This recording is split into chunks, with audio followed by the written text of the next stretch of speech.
Hello guys, welcome back to the academy. तो ये है आपकी फिजिक्स सीरीज़ का पार्ट 3। अगर इससे पहले के पार्ट आपने अभी तक नहीं देखे हैं तो अपन को देख सकते हैं प्लेलिस्ट में जाकर, या फिर वीडियो के नीचे डिस्क्रिप्शन में दिया गया है लिंक, तो उसके थ्रू भी अपन को देख सकते हैं। तो चलिए अब बिना टाइम वेस्ट किए चलते हैं सीधे क्वेश्चन नंबर 1 की तरफ। तो क्वेश्चन नंबर 1 है हमारा, पायरोमीटर किसके मापन में प्रयोग किया जाता है। तो यहाँ पर हमारा राइट आंसर हो जाएगा ऑप्शन नंबर सी, उच्च ताप के, हाई टेम्परेचर के। तो हाई टेम्परेचर को मापने में हम यूज़ करते हैं पायरोमीटर का। और अगर बात करें पायरोमीटर की, तो pyrometer is based on the Stefan's law of radiation, जो कि होता है E प्रोपोर्शनल टू T⁴। अगर यहाँ पर हटाएं प्रोपोर्शनल के साइन को, तो यहाँ पर लग जाता है सिग्मा, जो कि हमारा होता है स्टीफन कॉन्स्टेंट, और E यहाँ पर होता है थर्मल रेडिएशन, और T सबको पता है टेम्परेचर। तो यही होता है स्टीफन्स लॉ ऑफ रेडिएशन, जिसके ऊपर बेस्ड होता है पायरोमीटर। अब अगर बात करें तो पायरोमीटर से हम 800 डिग्री सेंटीग्रेड से नीचे का ताप जो है नहीं माप सकते या नहीं मापते। इसके पीछे का कारण क्या है? क्योंकि 800 डिग्री सेल्सियस से नीचे के ताप पर जो है थर्मल रेडिएशन का एमिशन नहीं होता, मतलब थर्मल रेडिएशन उत्सर्जन नहीं होती, ऊष्मीय विकिरण उत्सर्जन नहीं होती।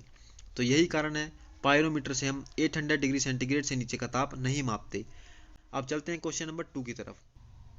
तो क्वेश्चन नंबर 2 है, पीसा की झुकी हुई मीनार गिर नहीं जाती क्योंकि। तो ये पीसा की मीनार जो है, ये आप देख पा रहे होंगे इमेज में, आपने इसको पहले भी देखा होगा। यही है पीसा की मीनार, जो कि इटली में है। तो ये 90 डिग्री से कुछ झुकी हुई है। तो क्वेश्चन में यही पूछा है कि इतनी झुकी होने के बावजूद भी ये गिर क्यों नहीं जाती। तो इसके पीछे के कॉन्सेप्ट को मैं आपको बता देता हूँ। तो आपको पता होगा सेंटर ऑफ ग्रेविटी के बारे में, गुरुत्वीय केंद्र के बारे में। तो ये है गुरुत्वीय केंद्र।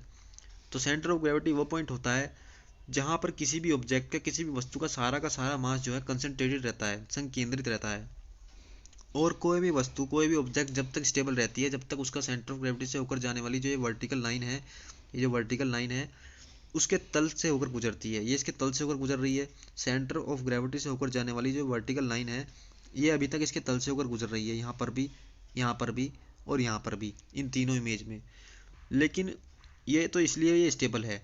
लेकिन जहाँ ये लाइन, ये जो वर्टिकल लाइन इसकी सेंटर ऑफ ग्रेविटी से होकर जाने वाली इसकी वर्टिकल जो लाइन है, इसके तल से बाहर गई, तो वैसे ही ये मीनार गिर पड़ेगी। मीनार क्या, कोई भी चीज़ गिर पड़ेगी। इस मीनार के साथ भी सेम कंडीशन है। जो इसके सेंटर ऑफ ग्रेविटी से होकर जाने वाली वर्टिकल लाइन है, अभी तक इसके तल से गुजर रही है। जैसे ही इसके तल को बाहर जाएगी, इसके तल से बाहर जाएगी, तो ये मीनार भी धड़ाम से गिर पड़ेगी। तो यही इसके पीछे का कॉन्सेप्ट है। अब आइए देखते हैं ऑप्शंस को। तो ऑप्शंस में हमारा सही हो जाएगा यहाँ पर डी, सेंटर ऑफ ग्रेविटी से होकर जाने वाली ऊर्ध्वाधर रेखा तल के अंदर रहती है। मतलब गुरुत्वीय केंद्र से होकर जाने वाली ऊर्ध्वाधर रेखा तल के अंदर रहती है, इसीलिए पीसा की मीनार अभी तक नहीं गिरी है। और एक चीज़ मैं आपको बताऊं, अकॉर्डिंग टू रिसर्चर्स, ये जो शोधकर्ता हैं, इनके अनुसार जो है ये मीनार 2030 से लेकर 2050 के बीच पूरी तरीके से गिर जाएगी। तो ये भी आप याद रखेंगे।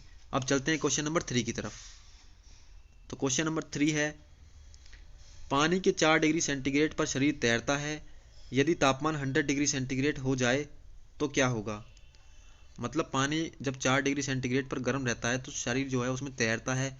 अगर पानी का टेम्परेचर 100 डिग्री सेंटीग्रेड हो जाए तो क्या होगा। तो यहाँ पर आपका राइट आंसर हो जाएगा ऑप्शन नंबर ए, हमारा शरीर जो है उसमें डूब जाएगा। अब बात करें कैसे, तो आपको पता होगा लिक्विड्स को गर्म करने पर जो है उनका वॉल्यूम जो है वो बढ़ता है, लेकिन उनकी डेंसिटी जो है, मतलब घनत्व उनका कम हो जाता है। तो एट 4 डिग्री सेंटीग्रेड पानी की डेंसिटी जो होती है वो शरीर से ज़्यादा होती है। लेकिन 100 डिग्री सेंटीग्रेड पर क्या होगा, जब उसका टेम्परेचर बढ़ेगा तो उसका वॉल्यूम बढ़ेगा, और वॉल्यूम बढ़ेगा तो डेंसिटी उसकी कम हो जाएगी। तो 100 डिग्री सेंटीग्रेड पर जो है पानी की डेंसिटी शरीर की अपेक्षा कम हो जाएगी, और शरीर जो है उसमें डूब जाएगा। अब चलते हैं क्वेश्चन नंबर 4 की तरफ। तो क्वेश्चन नंबर 4 है, प्रकाश विकिरणों की प्रकृति कैसी होती है। तो यहाँ पर आपका राइट आंसर हो जाएगा ऑप्शन नंबर सी, तरंग एवं कण दोनों के समान। जो प्रकाश विकिरण होती है, जो हमारा प्रकाश होता है, वो डुअल नेचर रिप्रेजेंट करता है। कभी उसका नेचर होता है वेव की तरह, तो कभी उसका नेचर होता है पार्टिकल की तरह। अब चलते हैं क्वेश्चन नंबर 5 की तरफ। तो क्वेश्चन नंबर 5 है, पसीने का मुख्य उपयोग क्या है। तो यहाँ पर आपका राइट आंसर हो जाएगा ऑप्शन नंबर ए, शरीर का ताप नियंत्रित रखने में। जो पसीना होता है हमारा, उसका मुख्य उपयोग क्या होता है, हमारे बॉडी का टेम्परेचर जो है वो नियंत्रित रखता है। और अगर बात करें एक वयस्क व्यक्ति जो होता है, उसमें पसीना निकलने की जो रेट हो सकती है वो मैक्सिमम 2 से 4 लीटर प्रति घंटे या 10 से 14 लीटर प्रतिदिन हो सकती है। ध्यान रखिएगा, यहाँ पर हो रही है रेट की बात, मैं यहाँ पर रेट की बात बता रहा हूँ। जो रेट है वो मैक्सिमम 2 से 4 लीटर प्रति घंटे या फिर 10 से 14 लीटर प्रतिदिन हो सकती है। चलिए अब चलते हैं क्वेश्चन नंबर 6 की तरफ। तो क्वेश्चन नंबर 6 है, WHO के अनुसार एक नगर के लिए सुरक्षित ध्वनि प्रदूषण स्तर कितना है? तो यहाँ पर आपका राइट आंसर हो जाएगा option number A 45 dB 45 dB। According to WHO किसी भी नगर के लिए निर्धारित सेफ साउंड पोल्यूशन लेवल जो है वो 45 dB है। अब यहाँ पर dB क्या है? तो dB होता है यहाँ पर डेसिबल। तो यही यूनिट होती है जिसमें हम साउंड इंटेंसिटी को, ध्वनि तीव्रता को जो है नापते हैं। अब बात करते हैं साउंड इंटेंसिटी से रिलेटेड कुछ इंपॉर्टेंट पॉइंट्स की। तो पॉइंट नंबर 1 है, जब दो लोग आपस में बात करते हैं तो लगभग 30 डेसिबल की ध्वनि जो है उत्पन्न होती है। मतलब जब हम नॉर्मली बात करते हैं आपस में तो हमारे द्वारा जो उत्पन्न ध्वनि होती है वो 30 डेसिबल तक की होती है। पॉइंट नंबर 2 है, सोते हुए व्यक्ति को जगाने के लिए 50 dB की ध्वनि पर्याप्त होती है। अगर कोई व्यक्ति सो रहा है तो उसको जगाने के लिए जो है वो 50 डेसिबल की ध्वनि जो है वो पर्याप्त है उसको उठाने के लिए। पॉइंट नंबर 3 है, 80 डेसिबल की जो शोर है उसमें लगातार रहना हमारे लिए हानिकारक हो सकता है। तो इसलिए अच्छा होता है कि हम इतने ज़्यादा शोर में ना जाएं, वरना हमारे कानों को इससे नुकसान हो सकता है। पॉइंट नंबर 4 है, 90 डेसिबल किसी शोर को बर्दाश्त करने की मैक्सिमम सीमा होती है। मतलब अगर हम 90 डेसिबल के किसी शोर में जाते हैं तो हमारे कानों का पर्दा फट सकता है, हमारे कानों को ज़रूर नुकसान होगा। अब चलते हैं क्वेश्चन नंबर 7 की तरफ। तो क्वेश्चन नंबर 7 है, सामान्य टीवी रिमोट कंट्रोल में उपयोग की जाने वाली तरंगें कौन सी होती हैं? तो यहाँ पर आपका राइट आंसर हो जाएगा ऑप्शन नंबर सी अवरक्त किरणें, इंफ्रारेड रेज। मतलब जो हमारे टीवी रिमोट से रेज निकलती हैं वो होती हैं अवरक्त किरणें, इंफ्रारेड रेज। और इंफ्रारेड रेज जो होती हैं ये इलेक्ट्रोमैग्नेटिक वेव्स ही होती हैं, ये भी आप याद रखेंगे। अब चलते हैं क्वेश्चन नंबर 8 की तरफ। तो क्वेश्चन नंबर 8 है, निकिल कैडमियम बैटरी का प्रयोग होता है किस में? तो यहाँ पर आपका राइट आंसर हो जाएगा ऑप्शन नंबर डी उपयुक्त सभी। मतलब कैलकुलेटर में भी, ट्रांजिस्टर में भी और कार्डलेस इलेक्ट्रॉनिक उपकरण में भी हमारी निकिल कैडमियम बैटरी का यूज़ होता है। और निकिल कैडमियम बैटरी जो होती है ये एक रिचार्जेबल बैटरी होती है जिसमें निकिल जो होता है वो हाइड्रोक्साइड तथा कैडमियम इलेक्ट्रोड के रूप में यूज़ होता है। तो ये भी आप याद रखेंगे। अब चलते हैं क्वेश्चन नंबर 9 की तरफ। क्वेश्चन नंबर 9 है, परमाणु बम का कार्यकारी सिद्धांत यूरेनियम का नाभिकीय विखंडन है और हाइड्रोजन बम का कार्यकारी सिद्धांत क्या है? तो क्वेश्चन में कह रहा है जो एटम बम होता है, परमाणु बम, उसका जो वर्किंग प्रिंसिपल है वो यूरेनियम का नाभिकीय विखंडन है। तो हमसे पूछ रहा है कि हाइड्रोजन बम जो होता है उसका वर्किंग प्रिंसिपल किस पर आधारित है? तो यहाँ पर आपका राइट आंसर हो जाएगा ऑप्शन नंबर ए ड्यूटेरियम का नाभिकीय संलयन। तो जो हाइड्रोजन बम होता है हमारा उसका वर्किंग प्रिंसिपल जो है, कार्यकारी सिद्धांत जो है वो ड्यूटेरियम के नाभिकीय संलयन पर जो है आधारित है। अब चलते हैं क्वेश्चन नंबर 10 की तरफ जो कि है लास्ट क्वेश्चन। तो क्वेश्चन नंबर 10 है, एक तार में बहती विद्युत धारा एवं विभवांतर प्रत्येक को दोगुना कर दिया जाए तो विद्युत शक्ति पर क्या प्रभाव पड़ेगा?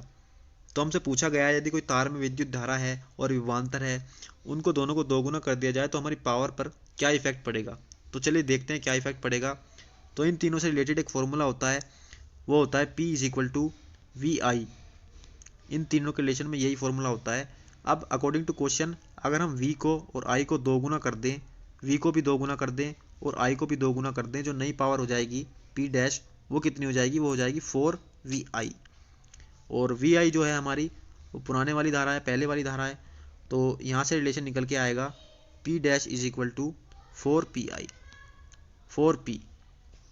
तो यहाँ पर आपका राइट आंसर हो जाएगा फिर 4 गुनी जो बाद वाली धारा हो जाएगी, विभवांतर को और धारा को दोगुना करने पर जो हमारी शक्ति पर प्रभाव पड़ेगा तो वो हो जाएगी 4 गुनी। तो यहाँ पर आपका राइट आंसर हो जाएगा ऑप्शन नंबर बी, 4 गुना बढ़ जाएगी। तो ये थे आपके पार्ट 3 के कुछ इंपॉर्टेंट क्वेश्चंस। तो ये किसी न किसी एग्जाम्स में सब पूछे गए हैं, तो इनको भी आप नोट कर लीजिएगा और वेट कीजिए पार्ट 4 के लिए। तब तक के लिए थैंक यू।